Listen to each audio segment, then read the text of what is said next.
आणि आताची सगळ्यात मोठी बातमी, सरपंच संतोष देशमुख हत्येप्रकरणी मोठी अपडेट समोर येते। वाल्मिक कराडसह 4 आरोपींचे बँक खातं गोठवण्यात आले। सूत्रांकडून ही माहिती मिळतेय। आरोपींच्या ठशाचे निशाणे जुळल्याची माहिती देखील मिळतेय। 150 अधिकारी आणि कर्मचाऱ्यांकडून आता तपास सुरू झालाय, त्यामुळे तपासाला गती येताना पाहायला मिळतेय। वाल्मिक कराडसह इतर 4 जणांचे बँक खाती गोठवण्यात आल्याची माहिती सूत्रांनी साम टीव्हीला दिली आहे। आत्ताची एक्सक्लुसिव्ह बातमी आपण साम टीव्हीवर पाहतोय।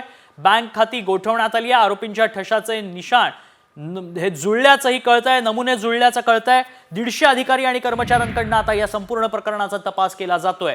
संतोष देशमुख प्रकरणात मोठी अपडेट या क्षणाची आपण पाहतोय। सीआयडी तपास करताय आणि सीआयडीला देखील आदेश देण्यात आले होते गृहमंत्री देवेंद्र फडणवीसांकडून, आणि त्यानुसार आता तपासाला गती येताना पाहायला मिळतेय। अधिक माहिती आमचे प्रतिनिधी विनोद जिरे यांच्याकडून घेऊया।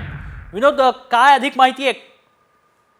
नक्कीच जर पाहिलं तर सीआयडी कडनं आता तपासाला जी आहे ती गती देण्यात आलेली आहे। राज्यात नाही तर देशभरामध्ये सीआयडीच्या 9 पथकामार्फत आणि जवळपास 100 ते 150 जे अधिकारी आणि कर्मचारी आहेत त्यांच्या मार्फत हे जे खंडणी आणि खून प्रकरणातील जे आरोपी आहेत त्यांना पकडण्यासाठी हे पथक जे आहे तर ठिकठिकाणी रवाना झाले, तर ठिकठिकाणी त्यांच्याकडनं तपासणी केली जाते, पाहणी केली जाते।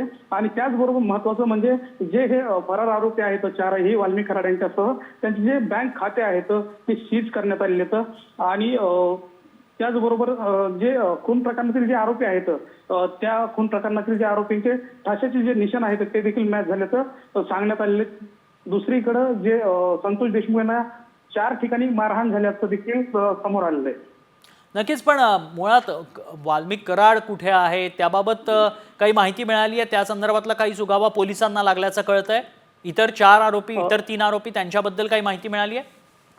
नक्कीच जर पाहिलं तर सध्याला जे प्रकरण आहे ते आता अतिशय वेगाने आता तपास सुरू होतोय, कारण की खून प्रकरणातील 3 आणि खंडणी प्रकरणातील 1 आरोपी वाल्मिक कराड यांच्यासह जे आरोपी आहेत 4 जण यांचा तपास जो आहे तो केला जातो। विशेष म्हणजे या तपासासाठी सीआयडीचे जे पथक आहेत म्हणजे नागपूर पासून, कोकण पासून, मुंबई पासून या सर्व ठिकाणचे सीआयडीचे अधिकारी आणि कर्मचारी या 4 आरोपींच्या तपासासाठी रवाना झालेले, तर ठिकठिकाणी त्यांच्याकडनं पाहणी केली म्हणजे चौकशी केली जाते। महाराष्ट्रात नाही तर देशभरामध्ये देखील त्यांची तपास जो आहे तो सुरू आहे। धन्यवाद विनोद, आपण दिलेल्या सगळ्या सविस्तर माहितीसाठी। आरोपींच्या ठशाचे नमुने देखील जुळल्याची माहिती मिळते, त्यामुळे वाल्मिक कराडचं बँक खातं गोठवण्यात आलंय। त्यासह इतर 3 आरोपींची बँक खाती गोठवण्यात आल्याचं माहिती सूत्रांनी साम टीव्हीला दिली आहे। सरपंच संतोष देशमुख हत्ये प्रकरणातली सगळ्यात मोठी अपडेट आपण साम टीव्हीवर पाहतोय।